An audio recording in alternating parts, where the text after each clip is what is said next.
Welcome to another episode of the Protein Bros podcast. I am your host, Jeff, and with me always is my co-host, Kyle Combs. What's going on, guys?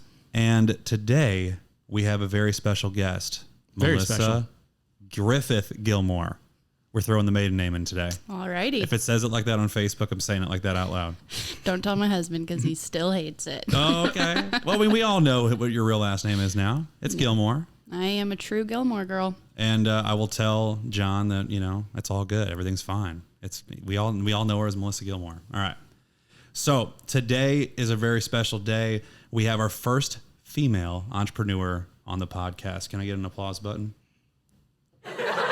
Oh, crap. That wasn't even close. All right. The opposite of what we were shooting for there. Well, you're asking me for the applause button. I'm like, I don't know which one it is. All right. Well, I'm glad we have that. We paid all that money for that thing. I'll tell you, though, now I know which one's the laugh track. So if you make a bad joke.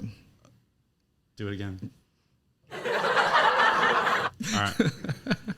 So with being a female entrepreneur, there's lots we can get into, but let's first talk about some stuff that's not so official. It's not so, intense. Let's get into some real questions just to break the ice, if you will. What real quick, just so everyone that's listening knows who you are and what specifically you do, because we have a lot of listeners that might not be familiar with you yet. He mentioned you're a female entrepreneur. What business is it that you own? So my husband and I own an Orangetheory Fitness in Shawnee, Kansas, and a dog training company. And we have some other things in the pipeline. So can we talk about Scout and Cellar too today? Sure, absolutely. I know we're digging deep today. Okay, clean crafted wine. I love it. Let's start just by to give first off. I should have done this initially, but guys, the Protein Bros podcast. The whole purpose of it is for us to bring in some Kansas City area community leaders that are doing big things in our fitness community. People who have gone from, let's say, working as a part-time employee to a full-time career and have actually had some longevity with it. It's very difficult to make a career out of the fitness industry. And we have the pleasure of speaking with some people who have done it and done it at a high level for a very long time. And what makes this episode so special to us is Melissa met Kyle and I on our very first week in business in Overland Park, Kansas, when we opened up our first supplement superstores. She was working over at the Orangetheory across the street that had I think you guys opened up maybe like a month apart from us. Yeah, I think we opened a month later. It was in March. Yeah, you had your pre-sale going though, and it was freezing, and you guys were out there. I was in a pop-up tent and a folding table and just trying to sell some memberships. Yeah, that's the so when me and Jeff first opened Overland Park, that was one of the first gyms that we stopped by. Was we went by that Orangetheory and we saw that there was a pop-up there. You guys weren't open yet, but we stopped by and we were talking to Nicole. Yeah. Yep. Nicole. Yep. Nicole McFall. Yeah. And the table was classic, just folding table. But this is a fun part of it. This was less than 5 years ago, guys. And a lot of people would have been too good to sit outside in the cold at a folding table trying to sell memberships, but not Melissa. Yeah. And now Melissa owns her own gym, and that doesn't surprise Kyle or I, but maybe you. So that's what we're going to get into today is how this went about. So first and foremost, let's talk about something important. What was your first AOL screen name? Shoot. I asked you if I needed to prepare anything, and these This are the is a things very I need to important question. remember. I'm trying to get personal. I'm trying to get personal fast. It was Dancin' Cutie. Spelled out or Q and T? Spelled out, but Dancin' I think there was no G. Gotcha. Apostrophe? No, just Dancin' Was there Cutie. a number? Was it 24/7? Were you dancing 24/7? No, I think it was my birthday. Okay. 594-0594 or something along those lines. Can't believe that wasn't taken. Yeah, it was Was pretty this- original. Was this AIM? Yeah, Were you AIM. AIM? Did you ever generation? dabble in those other messengers that were trying to pop up, MSN Messenger or anything like that? My very first email was a Yahoo email, so I think I dabbled in whatever Yahoo had. Same. MSN, is that what that was? MSN, I believe, was part of Microsoft. It was their attempt. Oh, right? yeah. That's Microsoft's stuff, not Yahoo. But that Hotmail, I believe, was Yahoo as well. Yeah. We can all remember that. But guys, Melissa is really young. She's only 27 years old. But Yeah. I mean, that's crazy. So you had an AIM screen name when you were in third grade or something like that? Maybe fifth.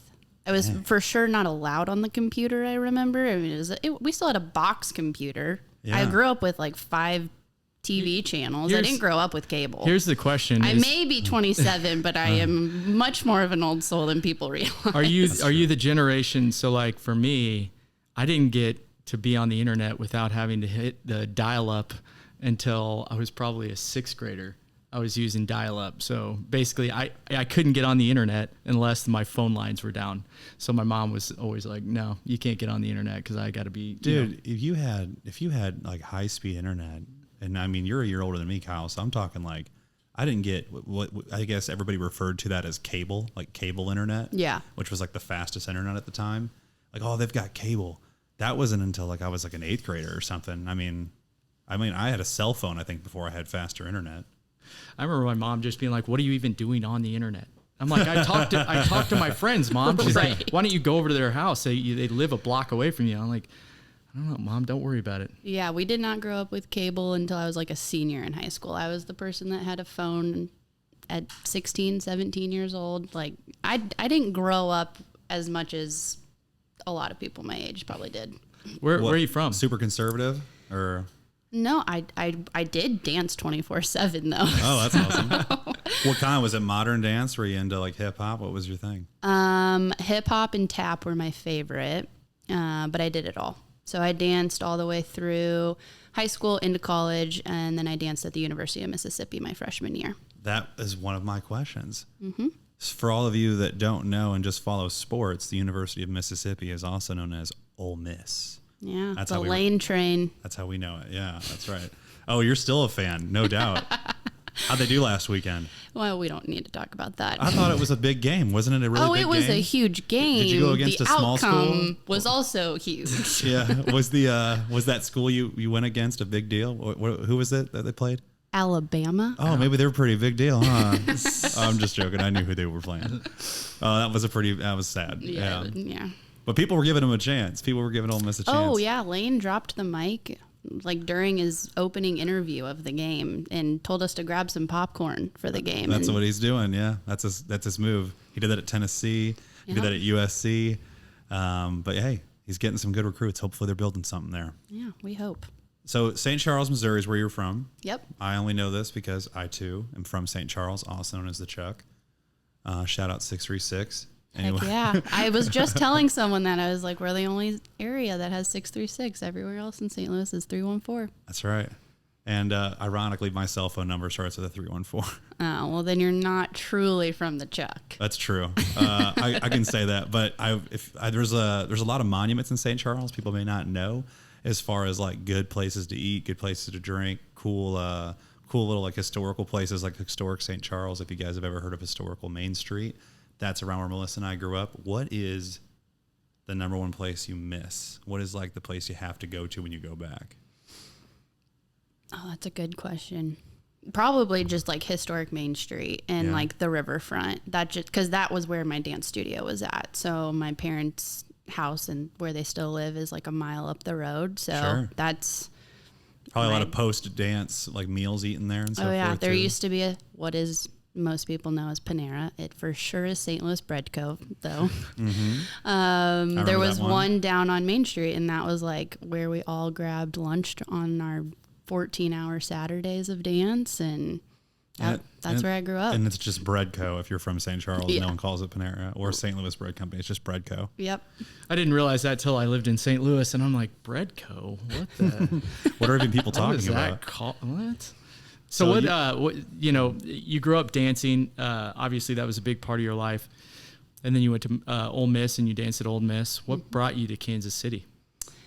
My husband. Yeah? Yeah. So we started dating back in 2014. He's a year older, graduated from Mizzou. And when he graduated and was trying to figure out where we wanted to go from there because we knew we would probably get married, had an offer in St. Louis, one in Kansas City, and he's from Springfield. Shout out to where, Supplement Superstores happened. That's right. And that's what we decided on, and I made kind of the tough adult decision, I guess, to leave my family and kind of start fresh out here, and it's not too far away from either place. So we love Kansas City though. We try to recruit everyone that we know to come here. It's the best. Yeah, we absolutely love it, especially just as far as if you're going to stick close to the Midwest, I couldn't pick a better city to live in. And you guys, just so I'm trying to connect these dots. You went to Ole Miss, and you didn't start school in Ole Miss, I think, until 2012. Is that right? Correct. And so, you met John at what year? Well, met him in 2012, but we didn't start dating until 2014. But he was at Mizzou. He's got determination. So you guys started a distance. We were long distance until we lived in Kansas City, coming up on 5 years ago. So it was your first time living in the same city, Was let alone when we were married. together. Mm-hmm. Wow. So we got to ask, how did you guys meet? You ever heard of a knife company? Vector Marketing? Yep. That's what it was? Yeah. Cut Co. You were the wolf of knives. Yeah. So we both sold knives. I sold way more than he did. And we both managed several offices, and he had a crush on me for a very long time, and I friend zoned him for a very long time. And then we started dating in 2014. Dude, that's just awesome. So let me get this straight. The Vector Knife Co. is basically Cut Cutco. Cutco, yeah. Is basically door-to-door knife sales. Is that correct? It's not door-to-door, but it's all referral based. Yeah. But it is, it's some of the top sales and recruiting tactics people learn through that company. So I've never met anybody who got, who was successful with Cutco, who didn't continue to be successful after that. Just what an incredible company to start off with. Yeah. It's where all my sales and like leadership, I can probably attest to Cutco and Vector Marketing. And just the simple fact that they make you, no one knows like how skilled you have to be to just be able to strike up a conversation with a complete stranger, build trust very quickly. And the thing that makes it easy, obviously, is that Cutco is known to make incredibly quality knives. Mm-hmm. They have really, really great quality knives. So it's like, it's pretty easy to be confident and, be able to tell somebody this is going to work out well for you if you know their product's quality, right? Yeah. So that was something that, we started at Supplement Superstores really young. I was 19. And, it was really easy for me, honestly. Like, the job wasn't difficult. Everybody's like, oh, you've always been good at sales. I'm like, no, it's just when you know your products that when the message from the top is like genuinely help people get the best possible results, only recommend the best quality products. Wow, it's the easiest thing you could sell. Yeah, that's one of the things that I was even just talking to John about earlier today, was like, our goal in life is to just make this world a better place. And when you can stand behind things like Cutco, where we started, or Orangetheory, or clean crafted wine, supplements, whatever it may be, it makes it, you're not selling at that point. You're just telling people about it because it's what you believe in. Mm-hmm. Yeah, they're discovering something you've already been passionate about. Yeah. Which, it's something that I can definitely relate to. So with Cutco, you guys did sales training, you guys did leadership training. How did you get involved with them and still have time to dance 24/7? So I guess 5 years ago or so, one of the biggest areas of their business was college students. So it was like, you did it over the summer, you did it over your breaks. So then when I went back to school, like, I didn't really have to do much, maybe a leadership call once a week or something like that. But really just focused on it during my breaks when I wasn't there. And so first year, did it right out of high school, sold 10K in 2 weeks What chefs did you know? What the heck? I just hustled. Yeah. It was like, I talked to every person I possibly knew / could get in front of. I did half of it on actually a car ride to North Carolina. So did a lot of virtual stuff. But then probably didn't touch it again until that spring semester next year. So they created a balance if you wanted a balance. And here's my question. So obviously that's a lot of hustle at a young age. Where'd you get that hustle? Is that from your parents, or what's your background that made you like that? I think I can attest a lot of it to dance, because for most of your life you're going to school, or up until that point you're going to school for 8 hours a day, and then anything after that was, I danced 40 plus hours a week. So finding a balance of understanding, what's a priority and what I like to do and what I love to do. And so I think I can attest a lot of that to dance, and just finding what I'm passionate about, but also definitely my parents. I mean, there were 4 of us, so you have 4 kids. I mean, you've got to put work in. So battling it out with your brothers and sisters. Were you where do you fall as far as like oldest, youngest, middle? Oldest. Me too. That's what's up. Yep. I'm the youngest. Jeff's the youngest. Yeah. So is John. And so that was very interesting when we first lived together. He wanted some attention a lot, didn't he? You could say that. It takes one to know one. It's okay. Yeah. At least Kyle and I are on the same page. I don't need attention. I think that, I mean, the dynamic growing up with more brothers and sisters definitely leads to competition. That competition obviously carries over into life. That's cool that you were involved in such a competitive, because Cutco, if I'm not mistaken, it's basically, they don't give you a salary. It's you make all sales. You make what you hustle, basically. That's just awesome. So how long did you do that? How many years? So 2012 sales rep, 2013 was an assistant manager in the St. Louis office, and then 2014 I was a branch manager in Des Moines, Iowa. So I ran my own business as underneath Vector Marketing, and trained sales reps and had receptionists and did that, and then was done because then John and I started dating and I was Moved just to Kansas City. ready to move on. So how many employees did you have at that time? That working summer I had around, like, from start to finish a total of probably 100. Wow. Not crazy. all at one time, but just throughout the course of the summer, there were probably 100 underneath us. And for those who are, younger, because we do want to have I know that some of our audience is definitely in that 18 to 24 range. Mm-hmm. There's a lot of people that just are really intimidated by an opportunity like that with Cutco, right?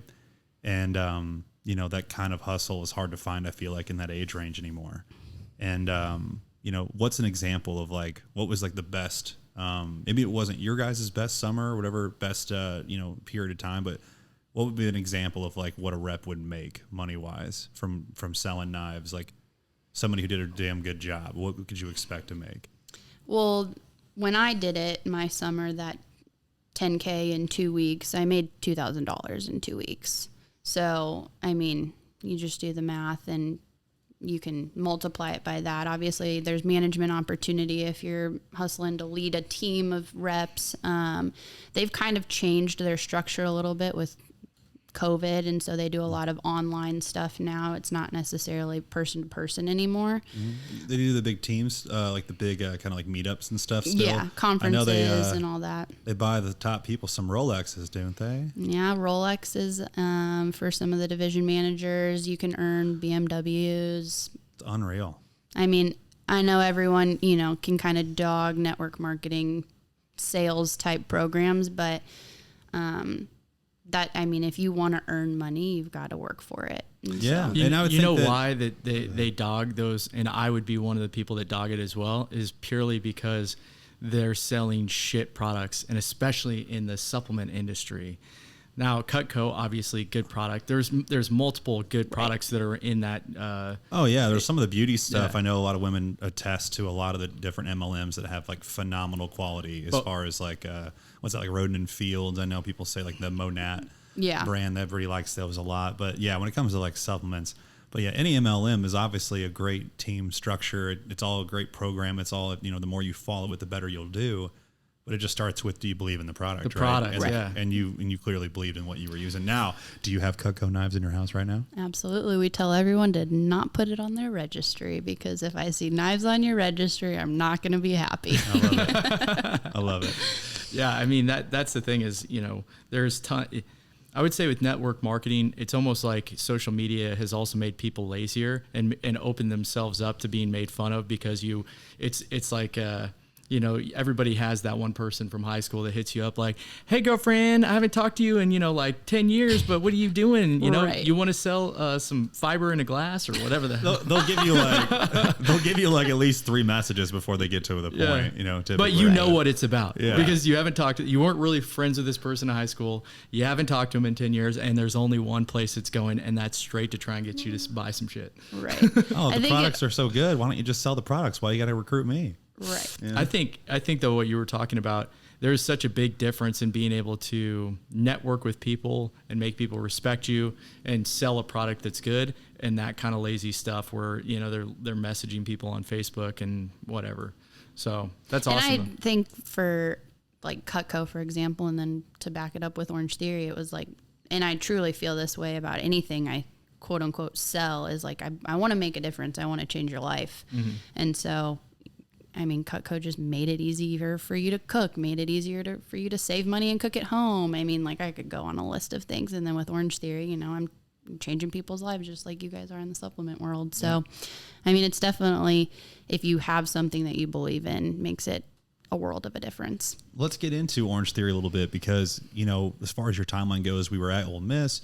We ended up moving to Kansas City, but there was an in-between time where you were back in St. Charles, right? Yeah, after I graduated in 2016. So John proposed in December of 2015, and then we were going to get married in November of the next year, so 2016. So I interviewed I thought I wanted to do like corporate fitness, thought I wanted to kind of lead the corporate world in health and wellness, started interviewing at places, a lot in Kansas City, like Cerner, and just kind of didn't feel drawn to that community and didn't feel like it was the best fit. So I was like, well, I guess I'll just finish planning the wedding and live in my parents' house, and found Orangetheory that was opening up literally 5 minutes down the road. Interviewed, and this is the Wentzville location, is that right? No, St. Charles. So they were in pre-sales, and it was just kind of the best of both worlds. I went to school for exercise science. So you put my Kife Co, it's sales, business, and then exercise science. And I just feel like Orangetheory was the perfect fit for us. Right. And so started out there that summer in July of 2016, and then helped open that studio, hit the 500 club, which only about 30% of Orangetheory is hit. And then in November got married and transferred out to the Overland Park one, which they were getting ready to do the exact same thing. So it just made it a really easy transition. And I have like the unbelievable utmost respect for how you guys went about this, because Orangetheory, in case anybody that's listening doesn't understand, it's one of the most successful fitness franchises in the history of fitness franchises. So, 11 years old. Yeah. And they're just how many now? Clubs?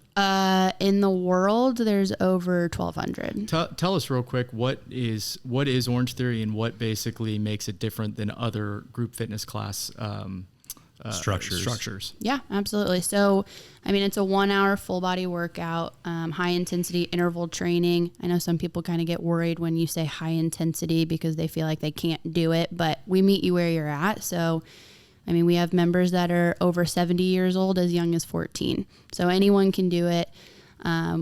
It's heart rate based interval training. So we're monitoring all your results while you're working out, and it's inspired and led by coaches that are pushing you and motivating you, challenging you, but also making sure your form is correct. You're not over training by any means. And then, you know, being able to maximize your efficiency for after the workout and continuing to burn those calories. And so, you know, for people that don't understand this part too, this is important to annotate. When she's talking about 70-year-olds or 14-year-olds, when it's heart rate based training, they're all wearing a heart rate monitor, correct? Yeah. So they're able to see their results in real time throughout the entire workout, not only for them to be able to track, but really for our coaches to track, and making sure that, again, they're not over or under training, and we're falling in line with what their goals are. And orange is that like happy place as far as colors go. Like if you're in the red, that means your heart rate's too high. You need to slow down, calm down a little bit. Yeah, potentially. We never train into the red zone. It's more of a check-in zone. So if you feel like you're overworking, then maybe we need to pull it back a little bit. But if you can still hold a conversation, then you may just have a high resting heart rate.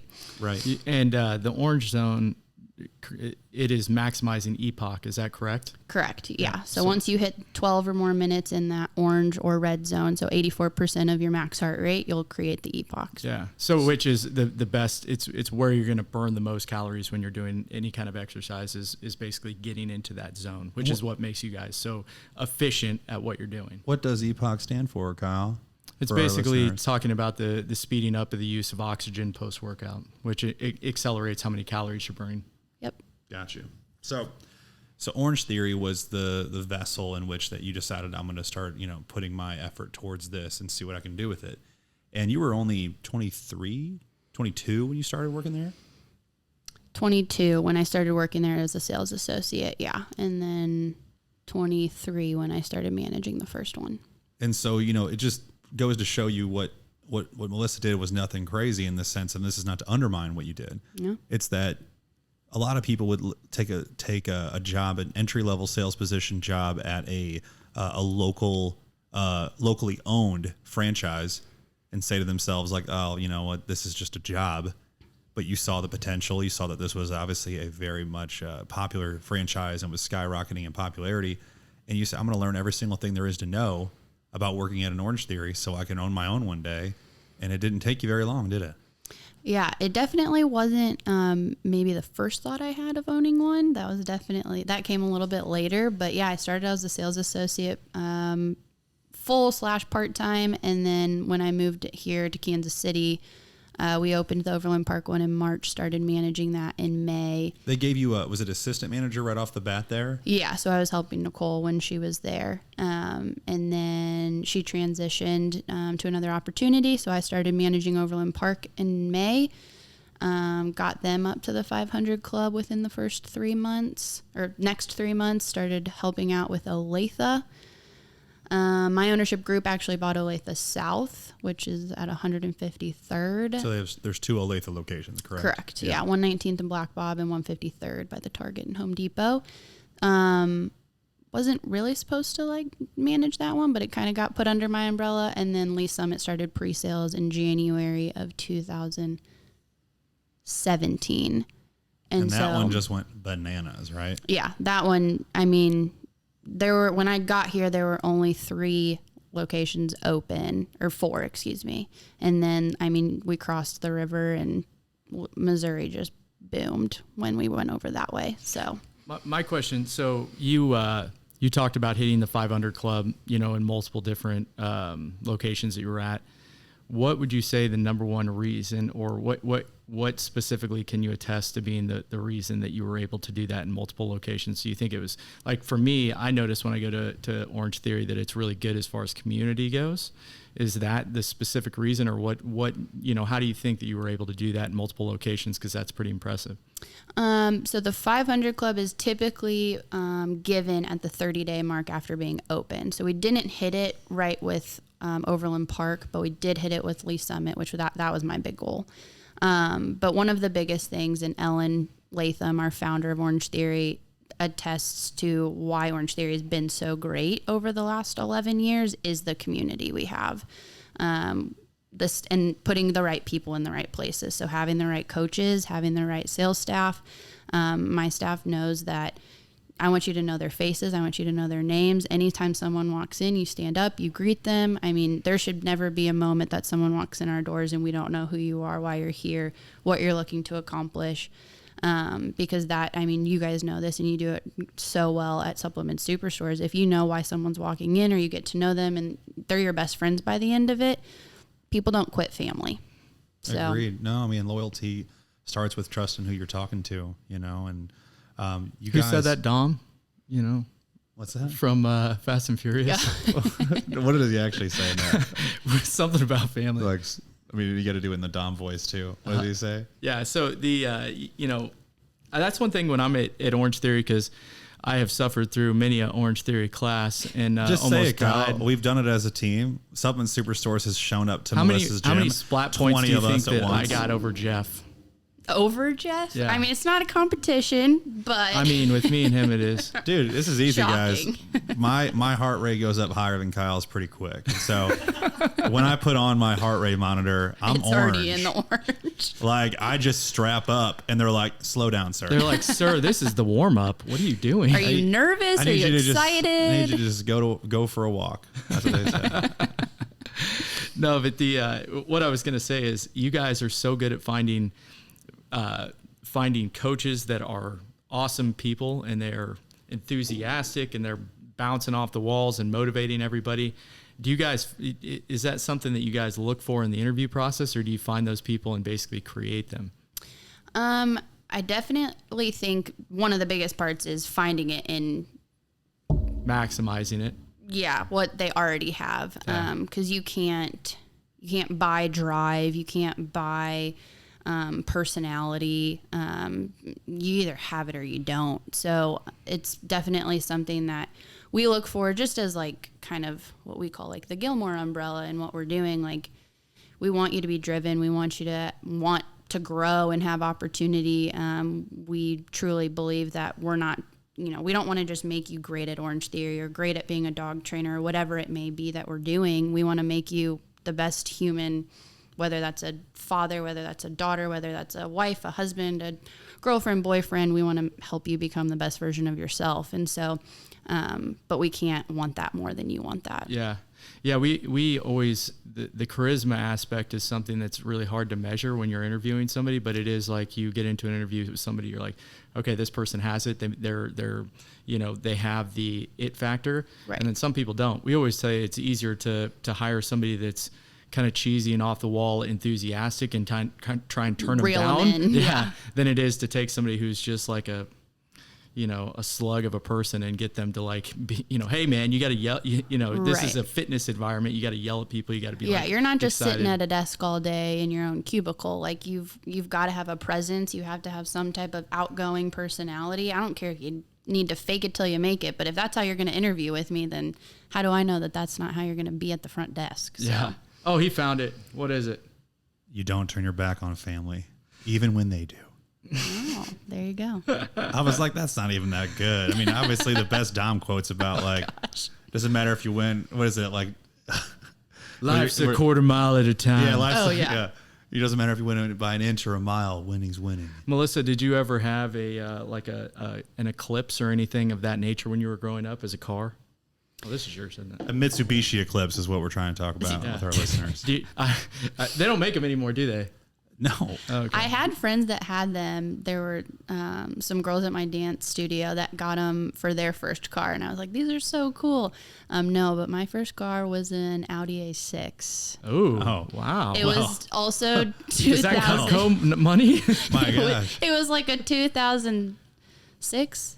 I think it gave, if you ask my dad about it, it was the worst car purchase he ever made. It was not a good car when we bought it. So All kinds of problems. It gave us so much problems. And then I went to a Ford Taurus 2001. Hey. And drove that.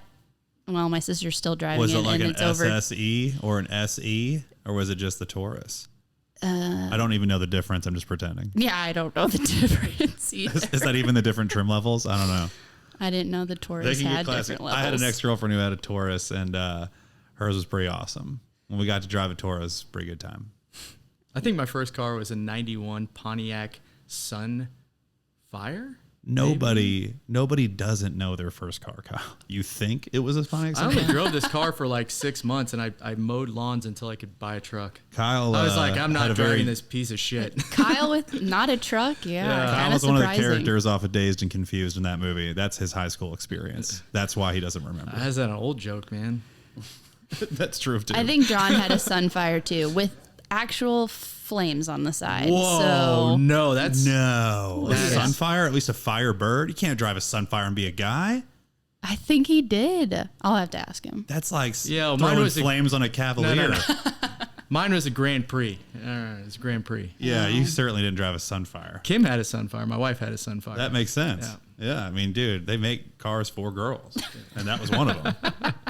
You got a fact check on that. Sorry, John, if that's real.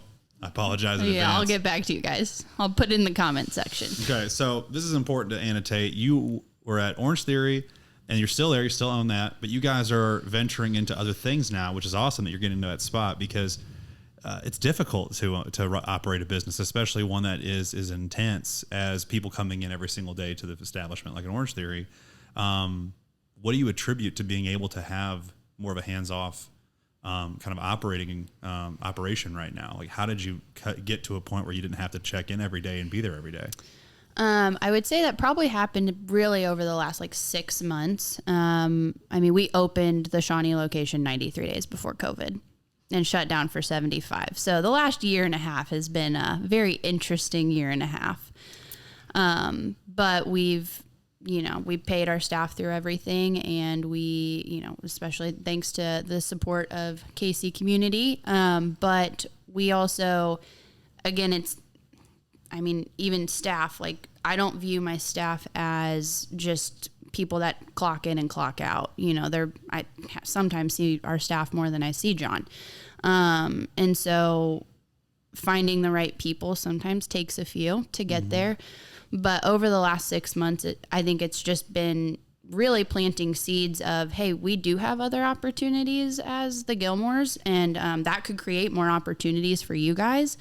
But I need you guys to, you know, start taking some load and really owning the positions you're in, whether it's our head coach, whether it's the manager, or other leadership roles we have with our staff, and just helping them understand like what it really looks like to step into something like that. Right. Because take real ownership, if you will. Yeah, because as an owner operated business, it's really hard for people to take ownership. I'm sure you guys found that early on with Supplement Superstores. Yeah.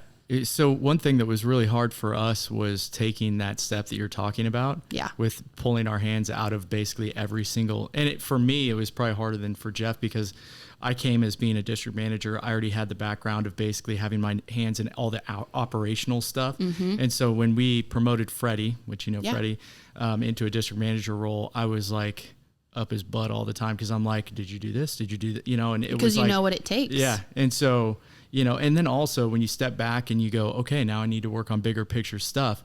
It's, I don't know if you go through like a little period of like, you know, I've described it as like depression, where you're just trying to say it. It's depression. where you're just like, man, I got all this self-worth from like being around my employees every single day, about being around customers every single day.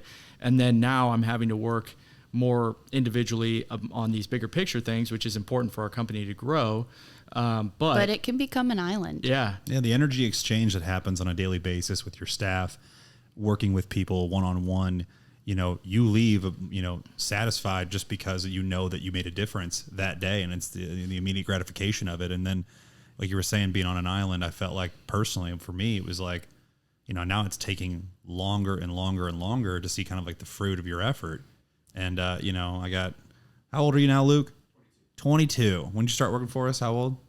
And he's still a kid. It's like you started at Overland Park, didn't you? We're freaking 3 years into it with Luke, and he's still making grammatical errors in the captions. You know, like, he's man, on the edge. When are we allowed to just say, man, he's learning now? You know, right? But it's all about love you, Luke, failing forward too. Like I tell our staff, I'm like, sometimes you're gonna have to jiggle the handle on the door to unjam the door, but also make mistakes. It's okay. Yeah. Like we live in this world that wants to just dramatically pinpoint all these little things everyone does wrong, and everyone is how imperfect they are. And I'm like, well, we live in a very imperfect world, and you can see that in the last year and a half. But yeah, I think it was really hard I was a general manager of several studios, and to be able to step out, and I would say I still haven't really stepped out of Orangetheory. Like I'm still very much involved. But it's like, you don't want to like let your kid go into kindergarten or kind of thing. You don't want, it's just like, that's my baby. This Orangetheory is truly what helped us launch the ability to do anything else. And when you know we were joking the other day, having Orangetheory dreams, you know, I'm sure you guys have had dreams about Supplement Superstores. Been there. But it's one of those things that, at some point you just kind of have to let it go and them figure it out too. Right. We had a mentor tell us something that was really, really impactful, I think. And then we were sitting in the back of our Overland Park store, and we were having a conference call with them, and we're just like, man, like, how are we going to do this? Because we are still trying to acquire customers, and that takes us, you know, being memorable in a good way for them to want to tell their friends and want to come back. And so you got somebody who's so like, you know, green and rough around the edges. They're just getting, you know, they're just learning. You like can't help but want to jump in and be like, no, just let me do it, you know? And they said, give them permission to be great. You got to give them the opportunity to be great. What if they're awesome? Right. You know, and like, they're certainly not going to be if you take all the interactions, right? Right. Yeah. I think that, you know, that is a big thing, is people can't you have to basically let go of the grip that you have on people if you want to allow them to be able to grow as a person. And you can't control people. Yeah. I mean, people have tried and it doesn't work out. So that same mentor also told us, when we were working underneath him, he would be like, you guys don't understand.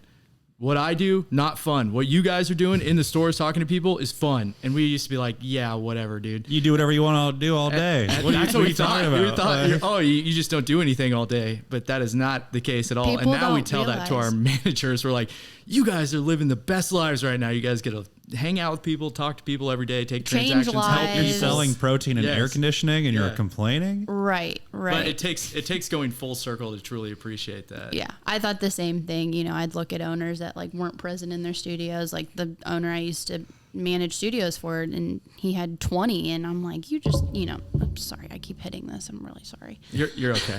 Everybody's turning off the podcast right now. They're like, dude, I can't do it anymore. Unbelievable. I think it's like the 4th time. Just edit it out, Luke. Thanks. Don't spell the captions wrong either. But it's not like John and I ran a ton of errands yesterday for the businesses and for us. And I'm like emails, phone calls, text messages. Like I still worked probably a 10-hour day yesterday, even though I wasn't physically in the facility. And I think people forget like the mental capacity of owning a business and how much that like takes a toll on someone. Oh, 100%. So you're deciding you're going to open another. So that's smart. No, I'm just joking. Right. So here's a good question. I got 2 really, really intense ones. Okay. When it came to Orangetheory, that company, I know as a company, was very conservative in the sense of how they were handling COVID.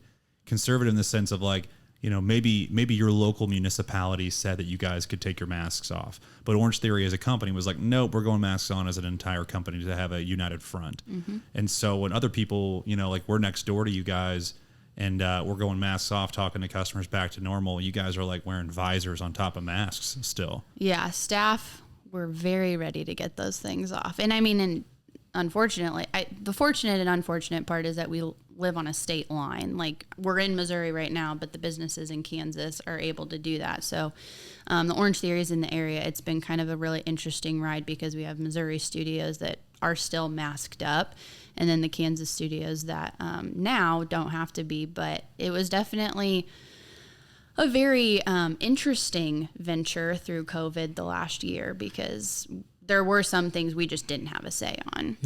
Here's my question. So the first time, because I go to a CrossFit gym, and the first time that I tried to do an actual intense workout with a mask on, I was like, oh, you just can't do this. It's like literally impossible. You can't breathe through them enough to get enough oxygen to not pass out.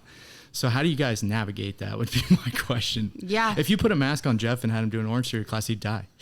So we do have some members at our studio that use them. There's this thing on Amazon. It's like a piece of plastic that you can put inside your mask. Oh, and it pulls it away from it? And it pulls it away from your mouth.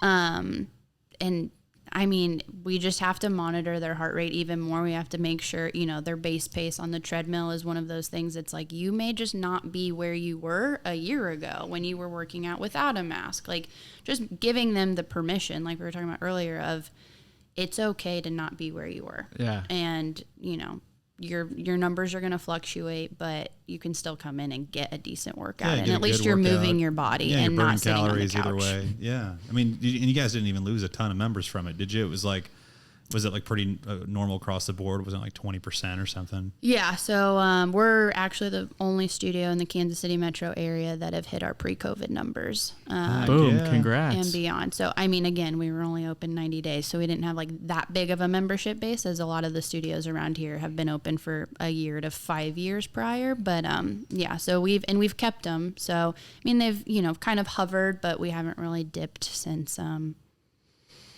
May.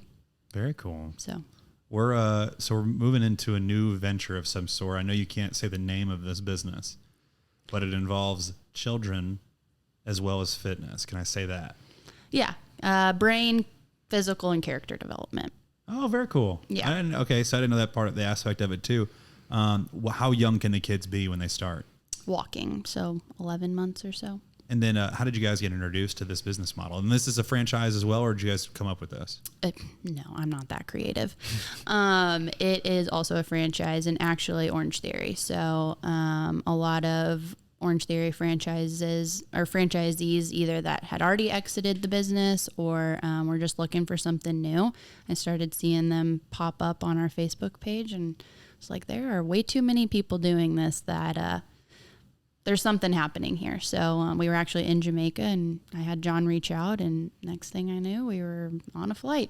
So very cool. That is cool. Out from Jamaica, but then to somewhere else. So how long until you open? Hopefully we get a lease signed in the next week or so, and then our first one will open first quarter of next year. Nice. Can we say in what general vicinity? Would it be in Overland Park so I can drop my kids off there? Yes. They need all of those things. It'll be in Johnson County. Let's go.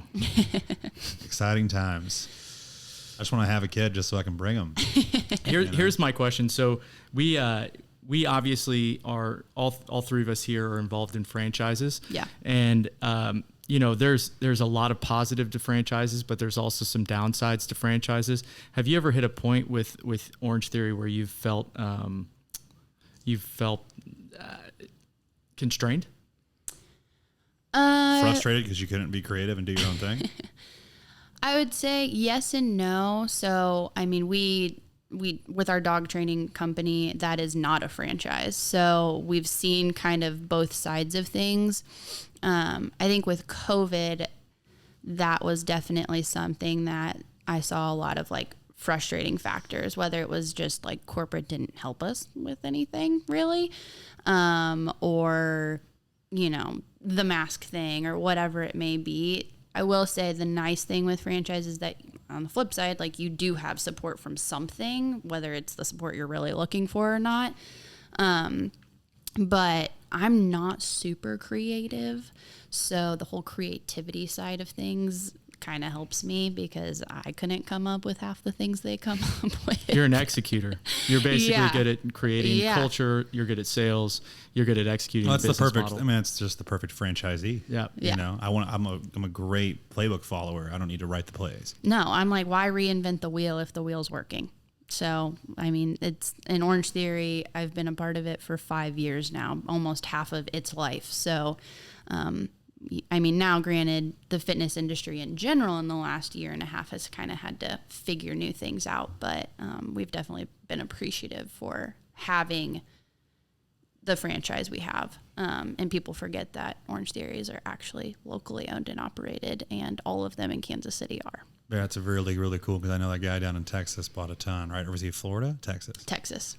And they ran him into the ground or something like that. Like just wasn't being present with his gyms. Is that right? They have a lot of them. And I mean, you guys know you can't be in 50 places at once. I was trying to manage, gosh, I'm really sorry. Number 6. One more and you're out of here. The mic knock count. I talk with my hands and I'm really trying not to. I couldn't, I mean, I had to cut back because you can't be in 4 places at once. Hopefully you can develop people into, assistant managers or what have you. But yeah, it was one of those things that you've got to have some local presence here. And so some of the owners that own some other ones have stepped in and helped kind of. I love that about our that. Orangetheories here, though. I love that we have more and more locally owned gyms here. I mean, genuinely, outside of Genesis, I feel like there really is no corporate gym outside of maybe even the Planet Fitnesses here, I believe, are locally owned. I think some of them are, yeah. Yeah. That's pretty crazy. I think the what you were talking about, systems, is a huge deal. If you're going to own a lot of businesses like that and you don't have systems in place, it's going to be a bad deal for you at some point. And we learned a lot of systems and procedures and, tactics at Kife Co that I've just translated over into a lot of our staff culture. I'm just going to sit on my hands. And then there's been a lot of things within Orangetheory that, we've translated into KC Dogs or what we'll be doing soon here. And, again, why reinvent the wheel if things are working? So you just subtly dropped KC Dogs in there. Let's talk about KC Dogs. What is that? That's our dog training company. That's right. But how did that Can you get train going? Groot? You met Groot downstairs. I did. I feel like he's untrainable. Is that real? No. We could get him. He's old. He's That's slow. okay. All he does is fat. he only moves for food and to go pee. Well, the thing is we use food for reinforcement, so I'm sure it'll You missed work it. out. Melissa and I took a little tour. We went down to the Airbnb. I have an Airbnb in my basement. In case y'all didn't know, shout out Speakeasy Suite. Oh, jeez. No plug. Shameless self-promotion. Anyways, as I was re-emerging from my Airbnb, Groot was playing with his little buffalo toy Yeah, on his own. He looked a little active. Wasn't even trying to like show off for the friends, you know, like he does that from time to time, but man, the guy was off the couch. He was wrestling an animal. You guys don't know it, man. He's got a pep in his step. He is an athlete. My dog may be the most out of shape looking dog on earth, but you know what? We got him off the streets when he was like 5 years old. So he's a cute dog. he's amazing. But could he genuinely be trained? You know what I mean? Like, is that something you guys are able to do? Yeah. So we bought Casey dogs back in October, November of last year. John was in corporate America, and honestly for like 8 months straight was just on like Biz Buy Sell trying to look at anything and everything we could possibly buy to get him out of there, because he's an entrepreneur at heart. Like, that's just what he's called to do. But yeah, so he found this and it just happened, and we're very blessed for it. But we did train, the company trained Patrick Mahomes' dogs, so we have that to attest for. And What's his dog name? Steel and Steel Silver. and Silver. Yeah. But especially in the last year, I mean, you have COVID dogs, so separation anxiety is a huge thing. Just their general behavior, a lot of dogs have gone downhill just because they're not getting the interactions that they were used to. So we see, we can see a lot of aggressive dogs or just like generally bad behaviored dogs. And so we used a really balanced approach, and it's been nice. It's been fun. How big is that business? How many dogs do you guys have, would you say? So the majority of what we do is board and train. So we partner with Woofs, and you board your dog there, and you can do it for 2 to 3 or 4 weeks. At any given moment, we probably have like 40 to 50 dogs that we're training. You guys partner with Wolves? Mm-hmm. What's the owner's name? Andy. Andy. Yeah. Nicest dude in the world. Yeah, he's awesome. Yeah, he was one of our first customers. I remember. I didn't remember his name, but I definitely have brought my dog to Wolves a handful of times. They always do a great job. Yeah. Does he own that sandwich shop in Overland Park still too? Last time I talked to him, he's like, I just bought a sandwich shop, kind of like you guys buying this dog training business. Yeah, I don't think he owns that anymore, but he did just purchase a poop scooping company, I believe. It was sitting right outside, which makes sense, and it was sitting right outside the Merriam store. Vertically integrated. Yeah, Perfect. I was about to say, so you just go to random dog parks and you scoop poop? Is that the business model? I guess. I'm not entirely quite sure. I barely Someone's making scoop money my own dog's poop. If you're making money off of dog poop, you're doing pretty good. Right. That's some job security. That's funny. All right, so we're getting to the spots where we like to ask some of our favorite questions for our guests here. These are the important ones. Okay. This is important, yeah. Here's my question for you, because I've said that a million times today. That's been his go-to phrase. Jeff just typed, stop saying this. And so here's my question. Here's my question. I'll tell you what. Jeff's like, stop saying that. Yeah, I typed it to him. Yeah. But here is my question. The most important question of all during this podcast. How long you lived in Kansas City? 5 years. John bought our house 5 years ago. I've lived here coming in December 5 years. Okay, so you're a 5-year veteran of Kansas City. Where is the best place to have barbecue in all of Kansas City? One spot. Don't screw this up. I knew I was going to be asked something about Kansas City, and I was hoping it wouldn't be barbecue. Here's before that. What do you like, St. Louis barbecue better, or do you like Kansas City barbecue better? I also went to school in Mississippi, so remember there's Southern barbecue. Wow, I didn't know Mississippi was a barbecue hotspot. It's not, but Texas, Memphis. Carolina, Kansas. That's all I know. Yeah. You've got Memphis, but so BB's Lawnside to go over in South KCMO. Never had it. BB's Longside to go. They have like live music and stuff too, don't they? Sometimes, yeah. I've heard good things about the music scene there, but tell us about the barbecue. I've had it twice now. You're honestly asking the worst person about barbecue, because I'm not a big barbecue fan, just in general. I'm with you. But you had a good experience here. We want to hear about it because no one said that yet on this show. Yeah. Neither of us have had it, so. Well, now you have to go get it. I don't know. It feels like homegrown. It just feels like, it's like a mom and pop type place, obviously. So I just think there's something different about places like that versus It's the experience for you. Then, Yeah, huh? Okay. I love the experience. I mean, that's what I train our staff on. I'm like, I want people to walk in our door and have an experience. You better roll that orange carpet out every time someone walks in. Orange carpet. I like what you did there. This might be a better question for you. What's your favorite type of wine? Ooh. Good question.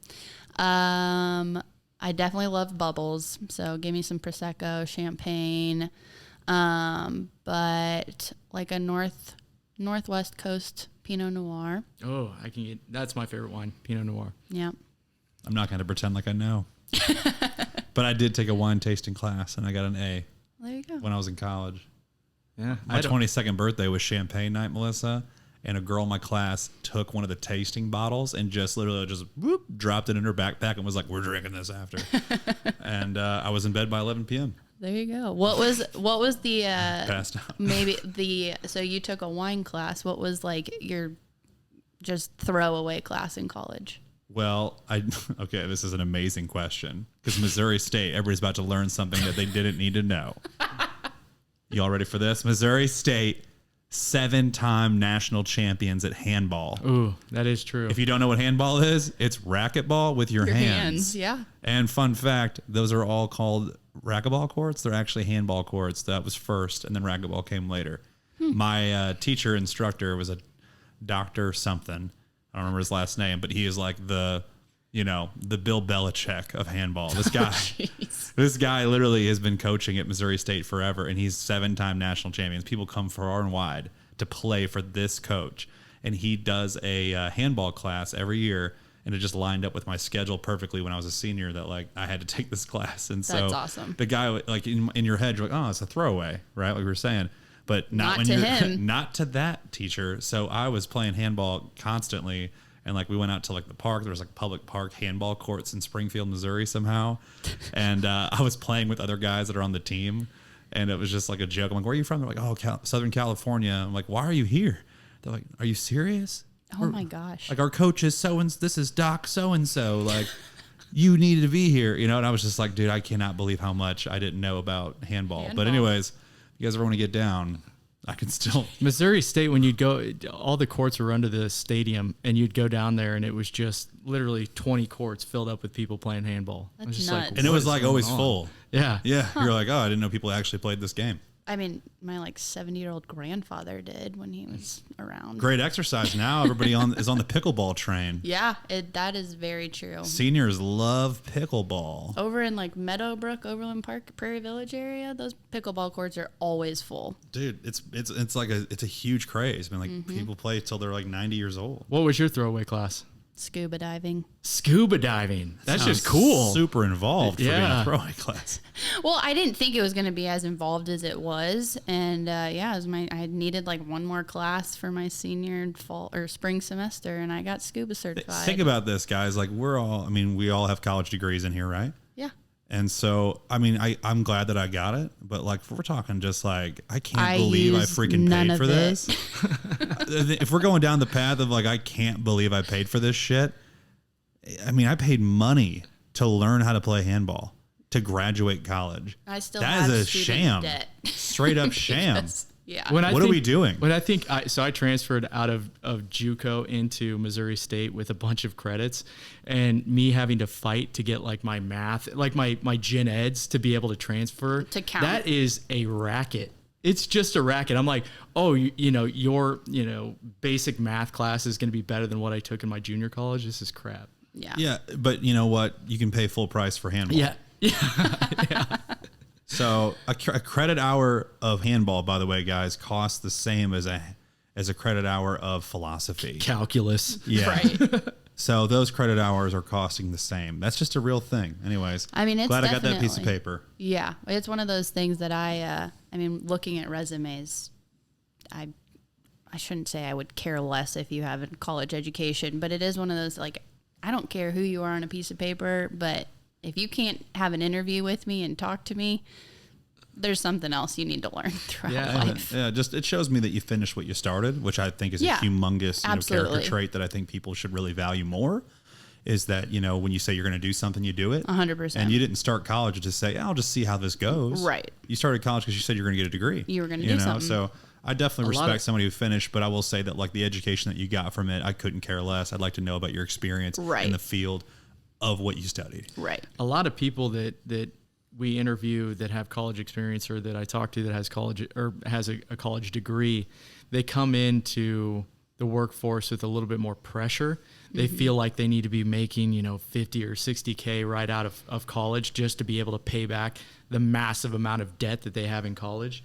And I think it screws people over because they have to overlook what might be the best opportunity for them to grow into a company that's basically maybe a smaller company like we are, but we can't start somebody, or Orangetheory, you can't start somebody off at that amount of money, but you're actually going to build the infrastructure to give them a career long term. Yeah, if you think really so people deep, get it's like sucked into a job that sucks, Yeah, it's like in the ceiling on that job could be so much lower. Yeah. We hire you for 50, now you can max out at 60. Okay, so this is a great example. So Melissa, you started out as sales associate. Sales associate, making what an hour? $11 an hour. John was very worried going into our marriage. 11, yeah. But there's the social pressure aspect. You had a college degree. What are you doing making $11 an hour? Right? Oh yeah, I mean we look back on it and we laugh now, but it was silly. I mean, like I said, I was interviewing for corporate jobs. I was interviewing for what I should be quote unquote doing, but I found zero fulfillment in any of those interviews. Yeah, we try to it's so hard for people to understand, and we try to harp this with our staff so they get it. But it's like, every job you get is an opportunity, period. It doesn't matter where you're working. Somebody is making great money within the company that you work for, no matter where you're at right now. It might as well be you. Why would you not just, if you have to be there every day to clock in, clock out, why not just be the best at it and make the most money out of everybody there? Right. I can't relate or, get on. Anybody who doesn't think like that, I just can't handle it. If you love Orangetheory, if you love the culture that it creates and the opportunity it creates, why don't you just dive full into that? Because Orangetheory, if you kick ass at it, you can eventually own your own Orangetheory, and then you're the boss of it, and you're making more money than you would have been if you'd have gone into a corporate job like you were saying. Yeah, by the time you were 26. Well, the job that John hated, where he was just clocking in, clocking out, and looking for another job on the side, And we look at that. I mean, we know people look at us because we are young and we understand that, and they look and they think, well, I want to do what you're doing, which is, I think, an awesome opportunity that we've been able to kind of provide that, dream or goal or whatever it may be. And our goal is to truly kind of give back what we've been able to do with our journey. But there's that quote out there that's, find a job you love and you'll never work a day in your life or something like that. And it's you truly can do that. This world has so many opportunities for so many different people. Do what you love to do. Yeah. Don't stick in something you want to get stuck in. Yeah. And you do such a great job of already finding things that are like-minded. Like you were saying, I know you guys already love dogs, so you have a dog training business. You wouldn't have done it if you didn't love dogs, right? Yeah. We're just trying to get the whole family. We got the adults, we have the dogs. Get the kids. Yeah. How do we get, okay. So yeah. But my big question for you, in regards to, what's next is you're just, you and John are both just such humble people. And I want to, pay you guys that compliment because I know we've made a lot of jokes and we've been joking a lot throughout this podcast. But, I've gotten a chance to know you guys personally since 2016, and it's just been awesome to see, your guys' growth, not only obviously as business owners, but as a couple. And I didn't know that you got married the month I met you guys. Yeah. So that part is really cool too. But I want to know what you guys are chasing personally. What is it that that it makes you nervous to tell people that you really want this? Does that make sense? My house, for example, was something I was really working towards myself personally, and I had, I waited till I was over 32 years old to be able to live in my own house. I bought a house when I was 25, 26, in a very modest house, but I just waited until I had it the way that I wanted it. You know what I mean? Right. What does that look like for you guys? So I think it's a loaded question first off, but, also thank you. I appreciate that. It's definitely something, I think humility comes from a place of just I'm not the type of person to be the center of attention. And so I accredit a lot of what Orangetheory has become to our staff. Like I know that it starts from the top, but at the same time, there are people on the ground running it and doing a great job. And I can't thank them and be grateful for them any more than we are. But I think the biggest things we're chasing after is, and I know it's broad, but truly just making this world a better place, and creating opportunity for people. It sounds very like cliche, but we want to be able to give back what we were given. You guys definitely practice that. I can definitely see that. And I don't know if John would want me to say this, but we were given an opportunity opening an Orangetheory, and we have a goal to do that for somebody else. Whether it's an Orangetheory, whether it's starting a business of their own, we want to help people do that. Invest in someone else to do the same. Yeah. Yeah, that's amazing. Yeah. So the giving back portion of being a business owner is by far the most like rewarding. It's what makes you feel that fulfillment in my experience so far. Yeah, and we're chasing this culture of helping people accomplish their dreams, and so that's something I'm working with our leadership staff on. Is like, I want to know what you're, obviously you may have this like grandiose dream of owning your own gym someday, but what do you want to backpack Europe? Do you want to buy a house? Do you want to? But that's what I want to know about you. That was my question. What are you trying to do? I know we don't have like we love our house. We love North KC. Like, we don't need this big mansion. I mean, we'd love to travel more. There you go. Probably. I have that written down. We Where to? We love to travel. Well, we're looking at a Europe trip 2022. It was supposed to be 2021, but You gotta wait for it to open up all the way. Right. Yeah. So taking like 14 days or so and just going and exploring. One of our first trips together was Rome. So to get back over there would be fun. That's very cool. I've not been to Europe yet. I we look love forward to it. travel. Have you been to Paris? No, but our friends have, and they want to take us back. So we're Very excited. cool. My mom, for her 70th birthday, I asked her, I said, I'll take you anywhere you want to go in the world awesome. for your birthday. And I'll go with you. It'll just be us, And she told me recently it'd be Paris. That was the pick. That's awesome. And I was like, like the city of love, perfect place to bring your mom. Your mom. I was like, Mom, you serious? Like, you really want to go to Paris? Okay. Here we go. Paris it is. Oui. Yeah, it'll be fun. All right, guys. So, Melissa, thank you for coming on. You've been awesome, minus you hitting the microphone so many times. And sorry. But anyways, tell us where they can find you. Yeah, tell us where all of our listeners can find you. Instagram, Facebook, LinkedIn. What's your Instagram name? Melissa Sue 05, and it is my middle name. It's not a double name. Yeah, and then her Orangetheory is in Shawnee Mission. It's on Shawnee Mission Parkway in Quivira. It's right next to Supplement Superstores. Yeah. So if you are interested in finding a new gym or checking out a new gym, Orangetheory is a great gym to check out. Every first timer is free, right? Correct. First timers free. Mm-hmm. Mention Protein Bros podcast. Get that free workout. Thank you guys for listening. If you guys found some value in the podcast, please share it with a friend or family member. We appreciate everybody spreading the word about the podcast. Follow us on Instagram, follow us on YouTube. And thank you guys. Thank you. Appreciate you.